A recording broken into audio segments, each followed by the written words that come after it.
Subtitles. You'll never believe the incredible story that's concealed within this. Jiang immediately goes upstairs to knock on the door, and the girl who was bullied is none other than Namei, who outwardly appears to be Yunjae's friend. She's actually the daughter of a failing hustler. Namei was a good girl, but all her friends found jobs through 58 and Cheng. While everyone else was busy, Namei was in a panic, so she joined the hustler's business. When the hustler wanted Yunjai, Namei cleverly tricked her into her house to hand her over to the hustler, but when Jiang arrived, the hustler sensed trouble. So she yanked off Yunjai's bracelet and hurriedly relocated her, but the sneaky hustler wasn't exactly a track star. She was quickly caught by Jiang, and after seeing the hustler's viciousness, it was enough to give anyone chills. Of course, Jiang never lets anyone down. To save her skin, the hustler spilled the beans that they had set up a charming foreign trade company to lure girls with eye candy. These folks were both staff and bait for other girls, and Yuntai was a high-profile client everyone wanted. She paid the hustler a hefty sum, but the hustler remained tight-lipped about the destination. Jiang wasn't worried about it. Instead, he devoted himself wholeheartedly to seeking out the next target, demonstrating unwavering focus and determination. This is me. When's you a gang? We could survive the fleeting moments, Yunja. Who those people are? Oh my, I really have no clue, just know about you.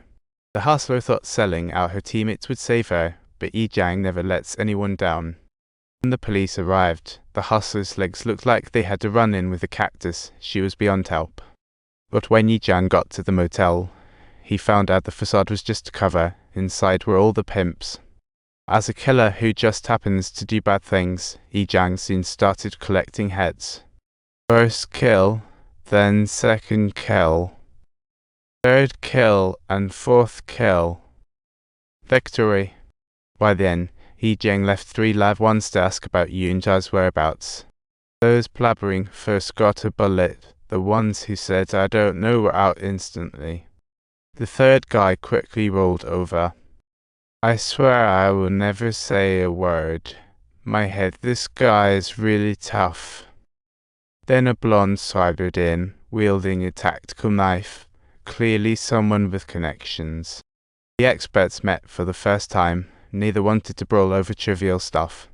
Subtitle. Jiang inquired about Yunja's whereabouts, and the blonde guy agreed without hesitation.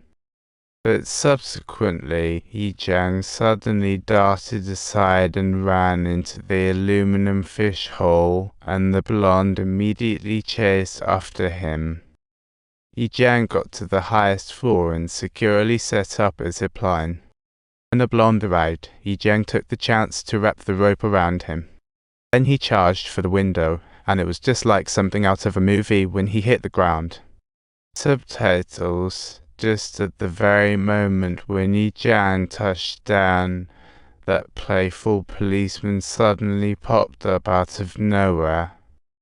Subtitles. He clearly intended to capture Jiang, but was swiftly strangled by Jiang instead. He was thrown into a car and sped off to the EC cargo station. Go and show old Pooh what true crime really looks like.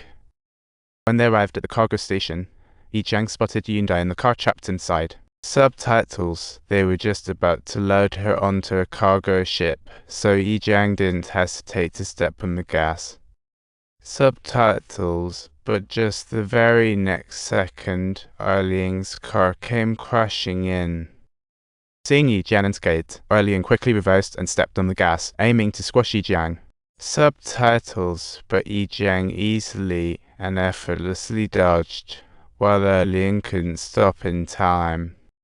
He was about to crash into the vehicle beside, causing him to cough up blood from his mouth.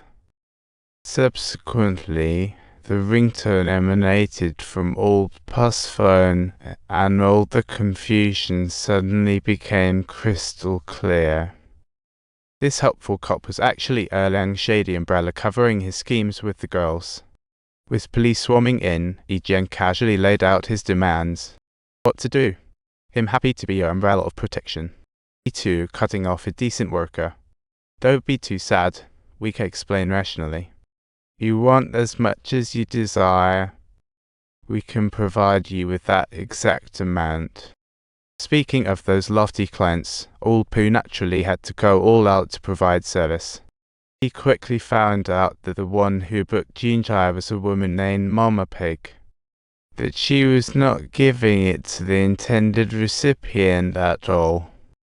She was merely an intermediary who placed orders for high-ranking officials.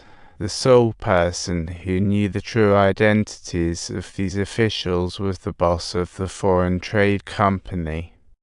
Subtitles: So, Jiang went alone to the foreign trade company only to discover a shocking truth. Forget about hitting others, but if they are capable of winning, it's just like a criminal's criminal record to hit people. After hearing it, he gave a cold smile and promptly shot the trading rep. No wonder there were plots afoot. Turns out they were setting the table for monsters. Jiang immediately called up his buddies for help and snagged himself a U.S. military M200 Ghost sniper rifle. Because Jiang was booked, the order was not cancelled. The one ordering her was the Chief Justice of South Korea. This guy was all business during the day, but worked with a different crowd at night. He was living large, but Jiang was already ready with his sniper rifle.